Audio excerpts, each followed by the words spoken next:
Hey team, welcome to episode 59 of Transition Talk, where we talk about dental transitions and how to navigate the sometimes messy path to practice ownership. Well, we've talked about associate agreements before, but this time we want to talk about what happens when associate agreements go wrong. There are a lot of terms, and some of them are not important, right? If you've listened to other episodes, we often say the associate agreement is merely a means to get to ownership, so let's not be too picky, compensation, etc. Let's move on. But there are absolutely times when you need to protect yourself and you need to pay attention to those terms. And so today we're going to dive into those. But before we do so, Mr. Charles Loretto, how are you today? Oh my God, I'm doing great. This is so exciting, Christy. I mean, YouTube blows up on spring breaks that go wrong. And here we are today talking about the super exciting dental transitions that go wrong or dental associateships. My kids make so much fun of me. They give me so much crap about just like my dental field and communication and talking to dentists. It's quite hilarious. So it's funny that me and you get all worked up on the dental associateships that have gone wrong. So These are like kind of heartbreaking though sometimes. I know they are. That's what we're doing them. It's like a missed opportunity, and I don't know, it's crazy. So before we get started, clearly, like we see a lot of these not only from buyers who are looking to buy their first practice, but we also, as you know, we do lunch and learns and dinner and learns at schools. If you're listening and you need someone, we're doing those via webinar during COVID times. But if we could ever fly again, we'd love to come to your school. But one of the things we say often during those, and we haven't done it as much, is we do review associate agreements, right? For those that aren't ready to own yet or need to do an associateship or want to do one first off. And so that's part of that complimentary kind of overview and just being a resource that we do. So we'll look at those for you from, clearly we're not attorneys, but we'll look at them. And so these things are things that we oftentimes focus on that we're going to talk about today because we think of associate agreements in terms of ownership, right? We're always thinking about when are you going to own? And we read these in that context. So one of the first questions we'll ever ask you if you send us an associate agreement is there an opportunity for ownership? What is your plan for ownership?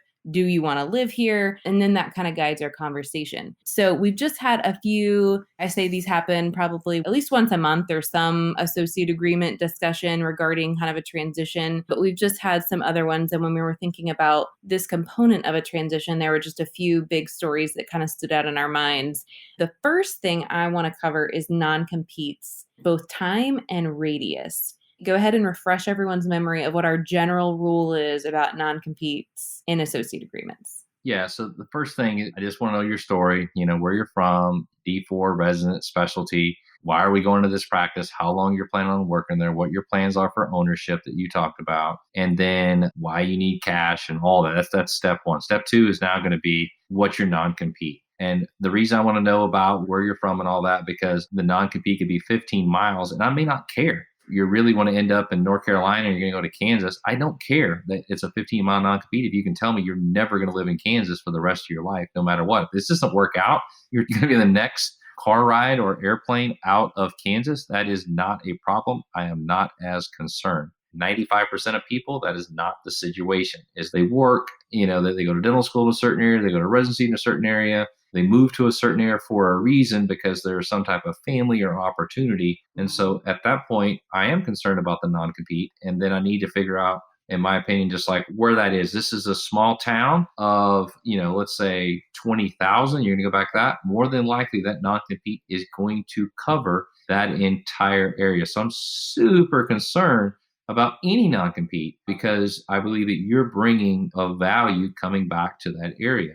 Where it gets a little tricky are those kind of 100,000 communities, 300, 500,000 communities, and all of a sudden it is a 7, 10, 12, 15-mile radius. A radius is obviously on both sides a complete circle from that. And so you need to make absolute crystal clear sure that you literally are on a map and you are Googling and drawing a circle and figuring out where that you can or cannot go.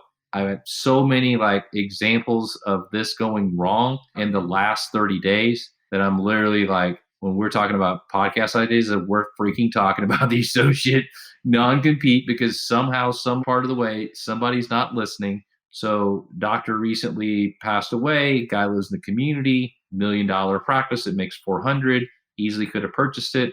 Non-compete was for the entire area. Penalties were crazy, which you'll talk about. couldn't buy it.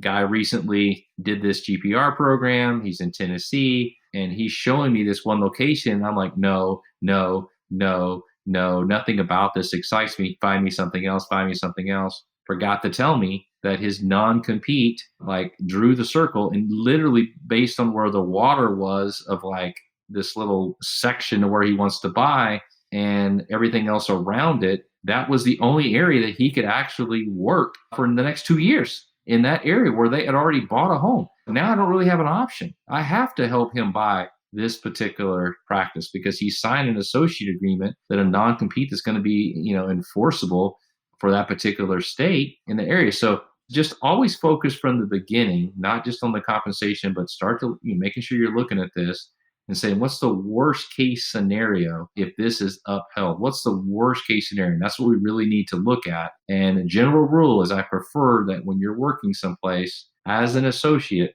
that ideally that is not the place that we're going to end up basically trying to get a job if that thing fails. We are looking at other places. That's just your income, and we're focusing marketing on a different place outside of the reasonable radius in that example. Yeah, I also want to add, if we talk about corporate or that type of associate agreement, I can't tell you how many times I've also been talking to someone and the agreement, the way it's written, will basically say your non-compete is for any location they have. And if you see, like, if you're talking about a huge corporate chain, they could have a lot of locations. And inevitably, the person I'm talking with assumes that because they're only working at one, it will only apply to that one. And these people have had success going back and having it restricted, right? But like if you don't ask that question or highlight it legally, right? That is what the document says. And I'm not an attorney, but we look at enough of them to know that's true. And so, keep in mind that these corporate associate agreements are always going to probably start out as broad as they can, right? And it's your job to kind of hone those in. Imagine if you truly did sign something for, here in Texas, Mint, right? And you couldn't work within a certain radius of any Mint office. Like that could be a really challenging thing to overcome and might cause you to have to drive outside of something that's reasonable for a long period of time until you could actually own something near where you want to be. So what would be reasonable is maybe a 3 to 5 mile radius inside maybe a Dallas major metro city of that particular location. That is reasonable on your side and their side. The reality is you're not going to go and start working at these practices and then somehow you're going to leave and these patients are going to follow you. It's just not reality. It's just there to protect them so that you don't leave them kind of high and dry. So I understand where they're coming from. I understand from the seller's perspective of why they have the non-compete, but on your side, it's your job to understand as a buyer, we want to get out of this thing if something goes wrong and prepare for the opportunity for ownership. Because in the end, an ownership opportunity is going to come your way. You're going to be frustrated with working for somebody else in this capacity, and you be constantly building an exit plan to get out of it. Yeah, and that same concept goes for probably any just multi-location practice, right? It doesn't have to be corporate. It could be like a bigger office. If your patient pools are crossed because they're all kind of close together, then oftentimes they'll just have to be lumped together. But if you're working in a rural area where the practices are really far apart and you only worked at one, right, then you can kind of have it written where it's just for that one, and maybe even have language where if you work a certain number of hours or you do a certain amount of production, then it begins to apply to whatever that office is, right? You understand that a seller wants to protect what they've built. And if you are working in an office, they want that to be something that protects you. But if you have someone who happens to own a bunch of offices on a whole side of the state and you never work in those and your agreement's written poorly, then you're going to kind of be there. So just pay attention to it and look at it and understand also where the seller's coming from and see if there's a way maybe you can adjust the language that could kind of be a compromise between what's been proposed if it's too far reaching and what you're asking for. Yeah, in general, as an associate, we're talking about ideally 1 year in the non-compete, maybe as much as 2, definitely nothing more than 2. And then on the radius, it would depend on the specialty and location, but a general rule for, kind of a major kind of metro city, anywhere between like the 3 to 5 mile radius to maybe, kind of a smaller town to protect that doctor. Maybe it's a 5 or 6 mile radius. And so my general thing is like to look at where a practice is, and to be able to see where 90+% of the patients are. And I just don't want my associate have the ability to go and market to them, but also don't want them to be there for 5 or 6 or 7 years and go literally next door. And that we need to protect the seller. That's their kind of livelihood that they've built.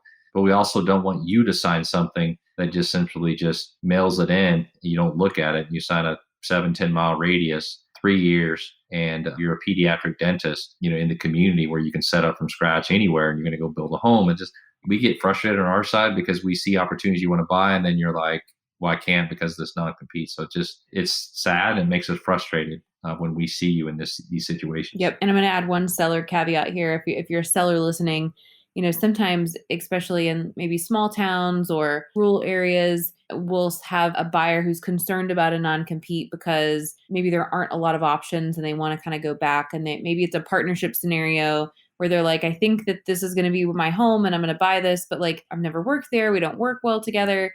I'm not sure if we'll work well together. I'm not sure if this dating is going to be a match. Sometimes we will suggest that there be kind of like a grace period in an associate agreement where let's try this for 3 months. And if it doesn't work, we'll cut ties and we'll all be fine, right? Sometimes sellers are hesitant to put those in. And I always try to say, like, look, like the non-compete is there to try to make sure your relationships and your patient pool is safe, right? If an associate starts in your practice and they aren't doing well and you're going to let them go, they probably haven't forged a lot of real tight bonds with your patients or staff to kind of steal any away. And so it's probably pretty safe as long as that window and that grace period is short, right? I'm not talking 9 months, a year or anything, but if it's a 60-day window and the intent is partnership and you just want to make sure that, hey, does this work? I can very much be open to kind of that grace period. So if you're a seller listening and a buyer suggests that, it has to be the right scenario. It can't be, hey, I'm going to be referral based and there's this huge referral campaign. I'm going to introduce you and all of that. But in certain type of practices, that can be something. So don't immediately squash it if it's put forth. Kind of do think about it. It might be a good solution. I'm a 50-year-old guy with 2,000 active patients. I've taken all the CE. I've got the market, the brand. I've got just patient loyalty. I've got a team that's incredible. And I get a young 27-year-old in the practice, and they basically check hygiene for 3 months, have bad clinical skills. I am not worried that they go down the street to work at corporate. They can go next door. They are not taking one of my patients away. And it's just because I'm confident that what I do is fantastic and I don't need to worry about that. You don't want to get in this argument over the 3 months or this or that. There's a little bit of risk on both sides. We're going to have to give a little bit here or there. And I wouldn't mind giving a 90-day clause in there that the kid can go down the street if he needs to be because he's from there. I've got no problem with that. But I agree, there needs to be some type of line in the sand at 6 months. You kind of need to figure this out, both buyers and sellers. And the non-compete is going to be in play, is going to be for X months or something. And then I'd put that back on the buyer and the seller to have a transition plan so that they can, if we're worried about the buyer signing something and there's not kind of a laid out plan, it puts pressure on the seller to put the plan. Now the buyer can walk if the seller's not doing their end of the deal. Yep, absolutely. Okay, another thing you alluded to earlier, and that sometimes it goes along with non-compete, sometimes it doesn't, but usually there is a notice that you have to give if you want to terminate your agreement, right? And so that notice period, I would say the most common for, and specialty might be a little more, but generally that 30, 60, 90 day, right? Some kind of notice period where, hey, I'm going to give you enough time to let you know. Generally, there's some relationship with scheduling and how far out you're booked. Because again, we're just trying to make sure patients are covered. We recently have seen a couple that were incredibly long, like 6-month notices, which is really leans more towards, I think, a partnership agreement or a more complex relationship. And those notice periods, sometimes we don't think about it. We just say, okay, and we move on. But again, that a notice period has really kind of stopped someone from purchasing a practice because it was too long, right? Like I had to give too much notice and my established doc is not going to let me out of that notice period. And therefore our windows for transition meet up. And then the damages is another thing to think about. Like if I don't give the right notice, what do I have to do? And again, we had a scenario where a notice period had to be given. And if it didn't happen, then there were these significant financial penalties, like so significant that, again, had to walk away from a transition opportunity, which was really unfortunate. Yeah, this particular deal, again, it was a corporate contract, but it was like, okay, we're going to charge you, if you leave before 6 months, we're charging you headhunter fees. We're charging you all legal fees. We're charging you the profitability that we're going to lose on the practice. So if the business was making $300,000, $25,000 net, we're going to charge you that per month for every month. We're going to charge you this. We're going to make you pay for these attorney's fees and this and this. I mean, it just scared the crap out of the buyer. mean, scared the crap. And I get it. And I'm like, why the heck did you sign something that had that many penalties in it? It's just absolutely crazy. And it's sad because this guy so wanted to buy a business, but he can't get out of it. And it's been a full episode since I talked about dating.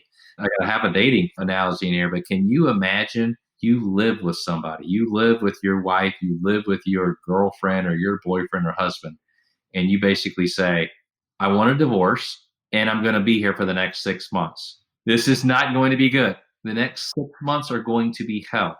The next 6 months perhaps if I'm corporate and you give a notice, what do you think I'm going to do? I'm immediately going to put somebody else in that practice.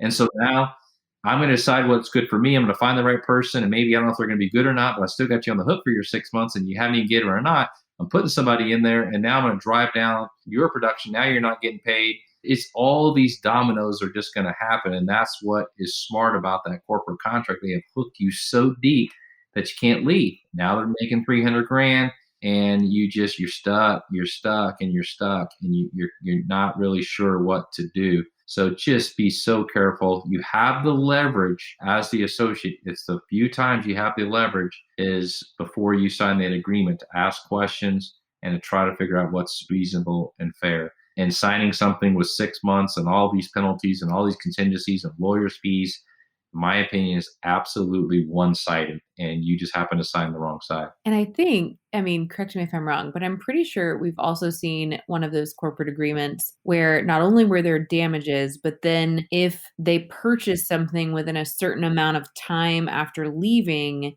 they got like some share of interest or profitability or something. Am I making that up? Yeah, and we're reading these legal documents. I'm like, is that really what that means? Is that, how do they enforce that? And the reality is you signed something. And so now you've got a corporation that's worth, either millions or, perhaps $1 billion, depending on what entity that you quote unquote are working for.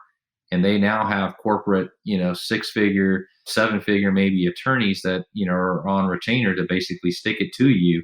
So yeah, we've seen these crazy clauses that don't even make sense. I don't never heard it, seen it enforced. But again, We'll spend money trying to figure it out for sure. yeah, it's just something to essentially scare you from walking away from the deal. So it's come up a bunch of times here in the last just 90 days, and we so want to help these people make the right decisions. But I don't want to be the guy that tells you to get out of something and then now you're stuck with penalties of interest and lawyer fees, to try to get out of something that maybe turns out to be a really bad deal for you. Yeah, and I would also say earlier you kind of said, hey, if you're in Kansas and you have no interest in ever being in Kansas again, then I don't care about these things as much. And I agree, but I've also would say, hey, let's still not agree to things that are real dumb, and I'm going to just be super blunt about that. Because we've also had a situation where, you're in Kansas and you have no interest in staying and you meet the love of your life. And now we're in Kansas, right? And now something that we thought was never going to be applicable is applicable. And so life can turn on a dime and things that you can never imagine happening will happen. And of course, you cannot plan for all of those things, but you can remove things that are, the 180-day notice period. Because even when you're ready to go, no one wants to give 180 days or whatever that number is. So did you just bring dating back into this? Was that you now? I mean, when it fits, it fits. It's just yeah, you've rubbed up on me, Loretto. Have you ever heard I'd moved to Kansas and met the girl from Kansas and I had to marry? I mean, that's typical. I mean, I don't know. Maybe there is. I hate to offend my Kansas people, but okay. We're going to assume that if you do meet that Kansas girl, yeah, the non-compete is going to be very, very important. So you're right. You're right. Even in Kansas, we need to make sure. Always make sure, and we'll help you. Well, that's it. I mean, we just wanted to cover some of these like big pieces again and hit home on these because again, I think that, we focus so much on transition here and so much on ownership, and we just really want to remove all those barriers. And sometimes these associate agreements is the barrier to finding that practice that you want. And so again, come to us early, research that, make sure you're being smart, kind of being forward thinking. We can't solve every problem in life and there will always be little hiccups, but I think the more you kind of focus in on that agreement, the better off you're probably going to be in the long run. Yeah. Remember, every time I'm on the phone with a free coaching call, I'm always asking, do you listen to the podcast? So the point of this episode is to educate you that the two things I'm going to be asking about during this high level call is about where you are, your compensation, what that non-compete is, and what your long-term objectives are.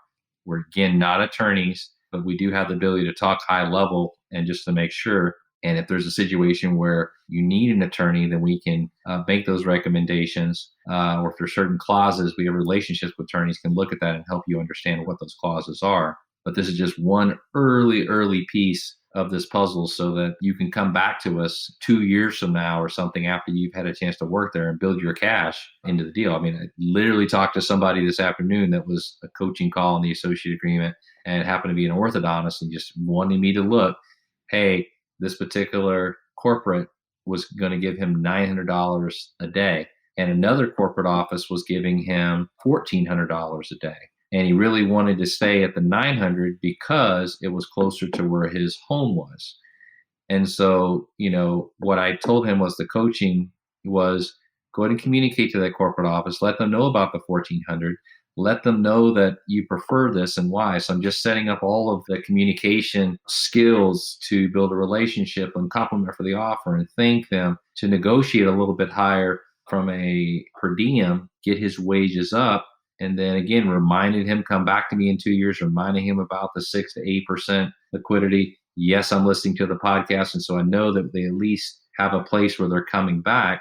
We feel like we're giving and educating. It's just where people are not listening, they're not learning anything, and just say, look at this because, they said they would do it. Those are shorter calls. So trying to motivate people, that was, you're being intentional this year, and we want to love on as many people as we can, both in dentistry and outside of inspiring them and pushing people to be successful in life and being kind. So the kind of that kind free, but we want you to be also driven to do something from an ownership standpoint if all possible. That's right. Well, team, that was short and sweet. If you're a treadmill listener, push play on another episode. You've not run fast enough or long enough. But that's all we got for today. Thanks for joining us on episode 59 of Transition Talk. Subscribe wherever you listen to your podcast. And until next time. Thanks, guys.